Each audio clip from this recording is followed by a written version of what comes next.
नमस्कार, मैं हूं आपके साथ अंकिता पाल। बुलेटिन की शुरुआत करते हैं। प्रयागराज में सर्द हवाओं के साथ साथ कोहरे का भी डबल अटैक दिखाई दे रहा है। कुंभ क्षेत्र में भी विजिबिलिटी बहुत ज्यादा कम हो गई है। 21 जनवरी को योगी सरकार की कैबिनेट बैठक प्रयागराज में आयोजित की जाएगी और बैठक संगम क्षेत्र के मेला प्राधिकरण सभागार में सीएम योगी आदित्यनाथ की अध्यक्षता में होगी और इसके बाद में सीएम समेत पूरी कैबिनेट संगम में आस्था की डुबकी लगाएगी। महाकुंभ 2025 की सुरक्षा तैयारियों की समीक्षा के लिए सीएम योगी आदित्यनाथ ने डीजीपी प्रशांत कुमार को भी प्रयागराज भेजा है। डीजीपी महाकुंभ क्षेत्र का दौरा कर सुरक्षा तैनाती की जांच करेंगे। इंटेलिजेंस इनपुट के मद्देनजर सुरक्षा व्यवस्थाओं को पुख्ता भी करेंगे। मेला क्षेत्र में पुलिस बल, सीसीटीवी निगरानी और अन्य व्यवस्थाओं का आकलन भी करेंगे। साथ ही गृह विभाग के अधिकारी भी बैठक में शामिल होंगे। आपको बताते चले कि मेला क्षेत्र में विजिबिलिटी जो है वो काफी ज्यादा कम हो गई है। 21 जनवरी को यहां पर कैबिनेट की बैठक भी होगी जहां पर सीएम योगी आदित्यनाथ शामिल होंगे। मेला क्षेत्र में विजिबिलिटी जो है वो काफी ज्यादा कम होती नजर आई है। आपको बताते चले कि लगातार ठंड का जो प्रकोप है वो बढ़ता दिखाई दे रहा, ठंड का कहर देखने को मिल रहा। तो वहीं दूसरी तरफ जो यहां की विजिबिलिटी है वो भी ज्यादा कम हो गई है और वहीं 21 तारीख को यहां पर बैठक होनी है और साथ ही मेला क्षेत्र में विजिबिलिटी भी कम हुई है। आपको बताते चले कि ठंड का सितम जो है वो लगातार जारी है और वहीं मेला क्षेत्र में विजिबिलिटी भी काफी ज्यादा कम हुई है।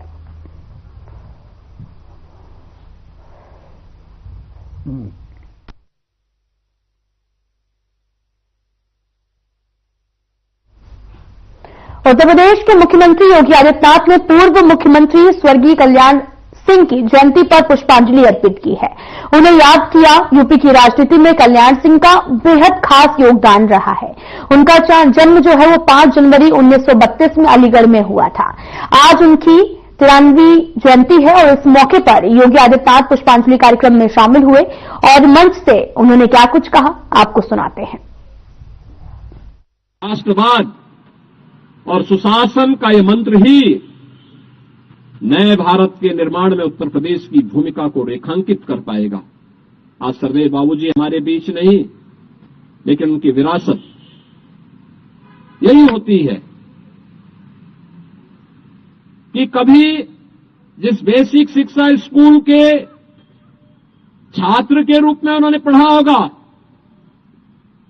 जिस बेसिक शिक्षा परिषद के स्कूल में एक अध्यापक के रूप में अपने अपने कार्यक्रम को आगे बढ़ाया होगा, आज उनका ग्रैंडसन उस विभाग के मंत्री के रूप में शिक्षा को एक नई दिशा दे रहा है।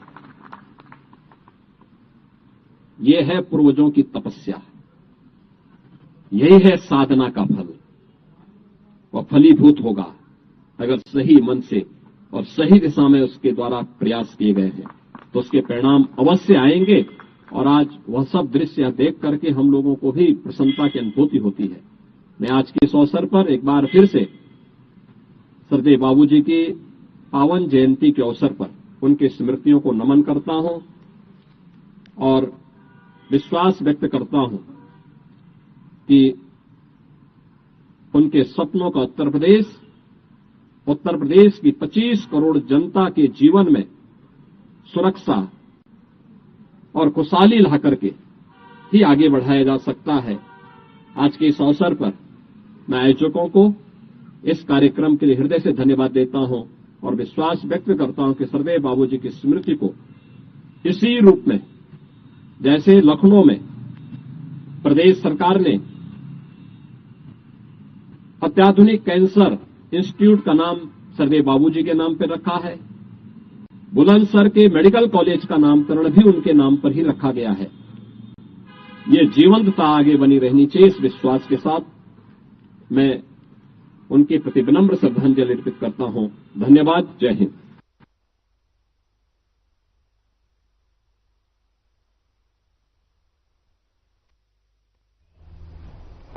यूपी के योगी आदित्यनाथ सरकार ने 2 वरिष्ठ आईपीएस अधिकारियों का तबादला किया है। महाकुंभ मेले में नए डीआईजी की तैनाती की गई है। डीआईजी वैभव कुमार कृष्ण अब तक आजमगढ़ में तैनात थे, उनको अब महाकुंभ मेले का डीआईजी बनाया गया है। वहीं आजमगढ़ के लिए 2010 बैच के आईपीएस सुनील कुमार सिंह को भी नया डीआईजी बनाया गया है। आजमगढ़ के डीआईजी वैभव कृष्ण को महाकुंभ मेला प्रयागराज की अहम जिम्मेदारी भी दी गई है। और साथ ही आपको यह भी बता दें कि महाकुंभ मेले के आयोजन के लिए सुरक्षा और प्रबंधन की दृष्टि से वैभव कृष्ण की नियुक्ति को अहम माना जा रहा है और उनका अनुभव इस ऐतिहासिक आयोजन को सुरक्षित सुगम बनाने में मददगार साबित होगा।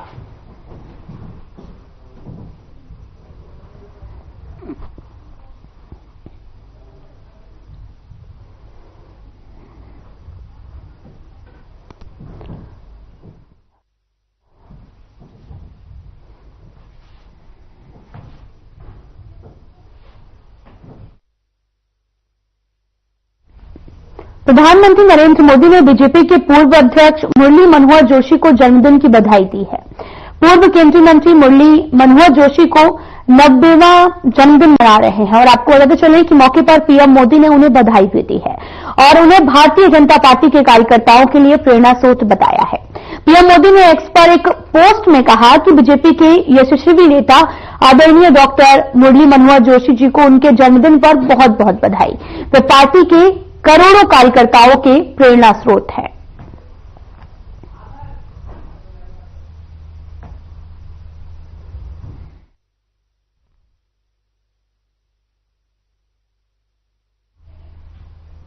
तो वहीं दिल्ली के रोहिणी में एक सार्वजनिक बैठक आयोजित की गई है। पीएम मोदी बैठक में शामिल हुए हैं। बैठक में पीएम मोदी ने क्या कुछ कहा है, आपको भी सुनाते हैं। बहुत अभिनंदन। साथियों, हम 2025 में है। 21वीं सदी को 25 साल बीत चुके हैं, यानी 1/4 सदी गुजर गई है। इस दौरान दिल्ली में नौजवानों की शायद 2 या 3 पीढ़ी जवान हो चुकी है। अब आने वाले 25 साल भारत के भविष्य के लिए, दिल्ली के भविष्य के लिए बहुत ही महत्वपूर्ण है। ये 25 साल भारत को विकसित राष्ट्र बनते हुए देखेंगे। अपनी आंखों के सामने विकसित भारत की ये यात्रा हम देख पाएंगे, हम उसके भागीदार होंगे। ये भारत को आधुनिकता के एक नए दौर से गुजरते हुए देखेंगे। विकसित भारत के इस सफर का एक बहुत बड़ा पड़ाव जल्द ही आने वाला है, जब भारत दुनिया की तीसरी बड़ी आर्थिक ताकत बनेगा।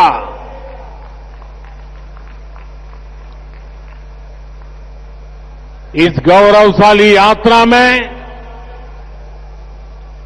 देश की राजधानी हमारी दिल्ली का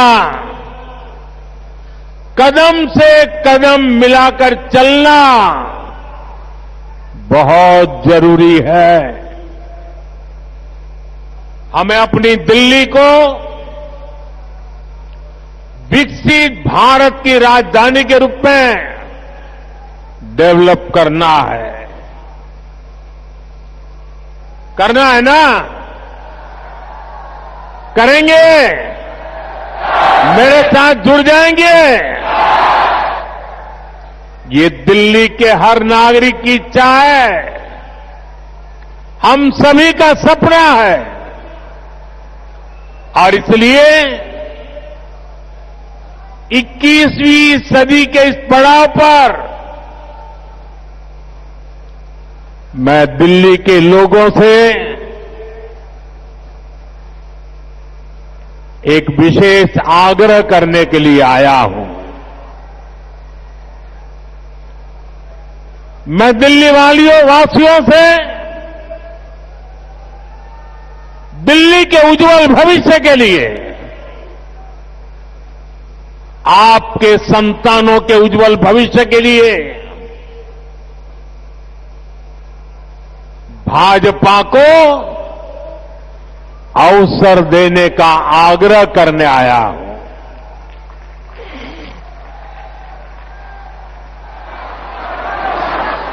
ये भाजपा ही है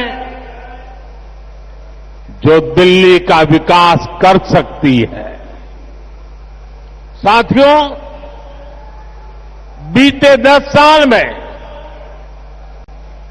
दिल्ली ने जिस तरह की राज्य सरकार देखी है, वो किसी आपदा से कम नहीं है। ये एहसास आज दिल्ली वालों को अच्छे से हो चुका है।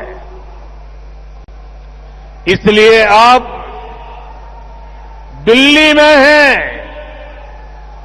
एक ही आवाज गूंज रही है,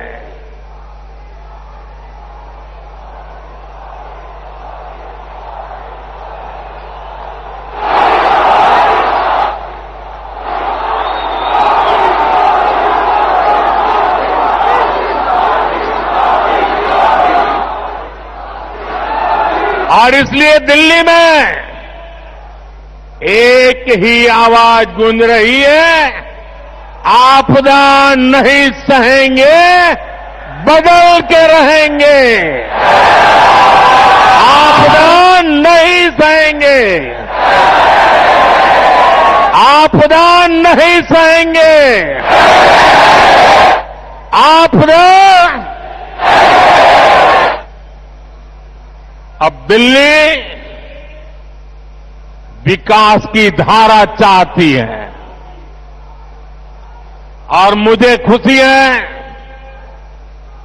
कि दिल्ली का विश्वास भाजपा पर है। भाजपा पर यह विश्वास इसलिए है क्योंकि भाजपा सुशासन लाने वाली पार्टी है। भाजपा सेवा भाव से काम करने वाली पार्टी है। भाजपा सपनों को पूरा करने वाली पार्टी है। भाजपा राष्ट्र प्रथम के भाव पर समर्पित पार्टी है। भाजपा विकास के लिए समर्पित भाव से जन जन का कल्याण करते हुए आगे बढ़ने वाली पार्टी है। इसलिए देश भी भाजपा पर इतना विश्वास जता रहा है, बार बार अवसर दे रहा है।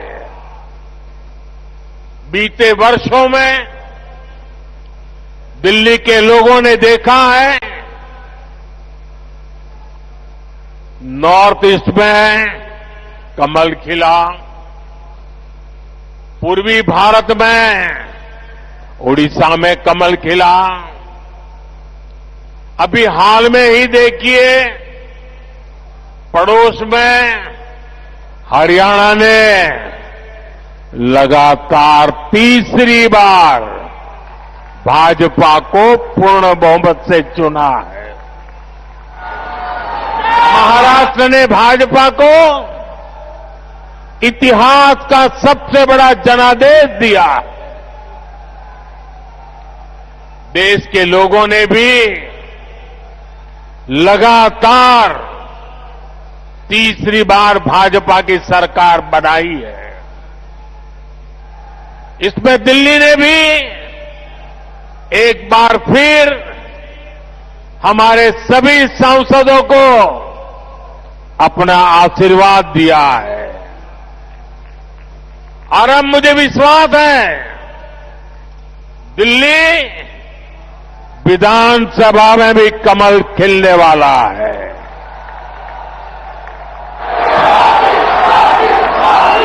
मैं दिल्ली भाजपा के सभी कर्मठ कार्यकर्ताओं से कहूंगा, पूरी निष्ठा के साथ दिल्ली के हर मतदाता से मिलिए, उन्हें आने वाले वर्षों के लिए भाजपा के संकल्प से परिचित कराइए, उन्हें विकास का रोड मैप बताइए। ये भाजपा ही है जो दिल्ली को दुनिया की बेहतरीन राजधानी का गौरव दिला सकती है। दिल्ली में भाजपा ने अपने बेहतरीन उम्मीदवार उतारे हैं। मैं सभी उम्मीदवारों से भी कहूंगा, ये दिल्ली का दिल जीतने का सबसे स्वर्णिम अवसर है। जुट जाइए, खूब मेहनत करिए और दिल्ली को आपदा से मुक्ति दिलाइए। साथियों, अपनी दिल्ली को दुनिया के बेस शहरों में एक बनाना हमारा संकल्प है।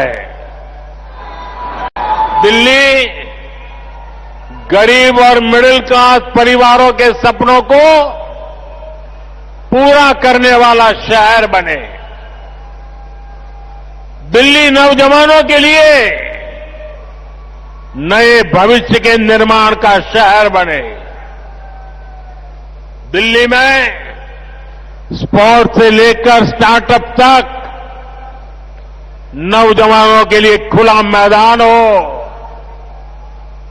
अवसरों का असीम आसमान हो।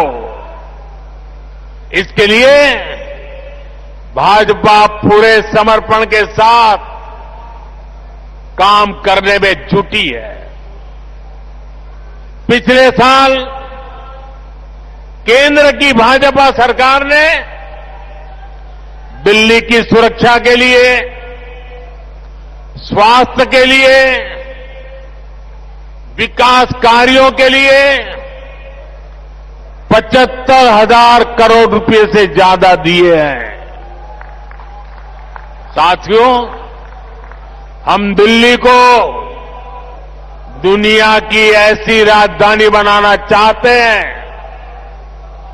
जिसमें भारत की विरासत का विराट स्वरूप दिखे, जो नए वर्ल्ड ऑर्डर के हिसाब से बनने वाली नई वैश्विक व्यवस्थाओं का सेंटर हो। दिल्ली को ऐसे विकास की जरूरत है जो दुनिया के लिए अर्बन डेवलपमेंट का मॉडल बने। ये तभी हो सकता है जब दिल्ली में केंद्र और राज्य दोनों में भाजपा की सरकार काम करे। जिस आपदा सरकार के पास दिल्ली के लिए कोई विजन ना हो, जिसे दिल्ली की परवाह ना हो, वो दिल्ली के लोगों का विकास नहीं कर सकती। साथियों, आज भी दिल्ली को आधुनिक बनाने के लिए जितने भी काम है वो केंद्र की भाजपा सरकार ही कर रही है। दिल्ली में जो बड़े बड़े प्रोजेक्ट्स हैं, संस्थान और संस्थाएं हैं, उनका जिम्मा केंद्र सरकार के पास है। अब जैसे दिल्ली मेट्रो चप्पे चप्पे तक पहुंची, तो ये काम भाजपा की केंद्र सरकार ने किया। बीते एक दशक में दिल्ली एनसीआर में मेट्रो नेटवर्क दोगुने से भी अधिक हो चुका है। आज जनकपुरी और कृष्णा पार्क के लिए भी मेट्रो शुरू हो चुकी है। रिठाला, नरेला, कुंडली कॉरिडोर पर भी काम शुरू हुआ है। ये जो नमो रेल प्रोजेक्ट है, ये भी केंद्र सरकार बना रही है। दिल्ली और आसपास में ये 6 लेन, 8 लेन जो सड़कें भी केंद्र सरकार बना रही है।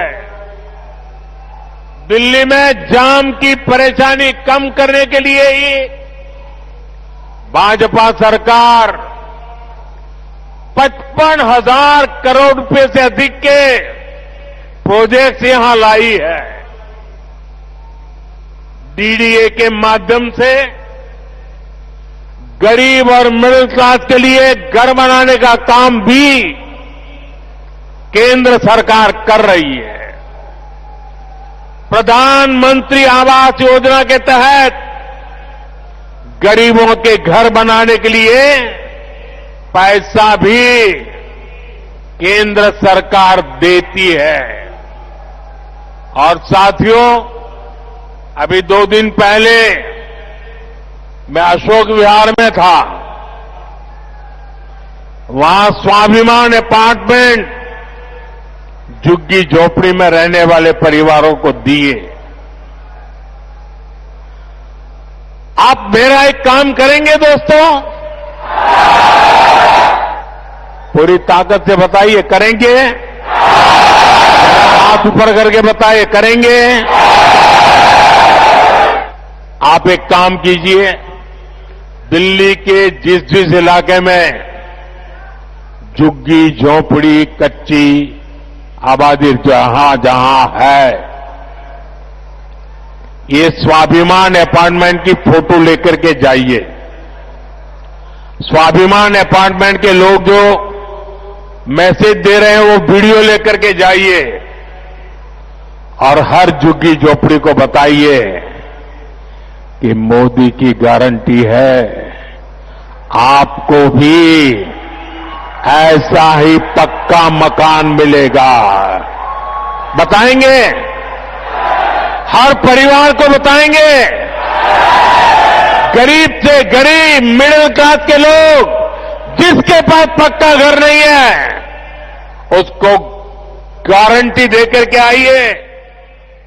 मेरे लिए तो आप ही मोदी है।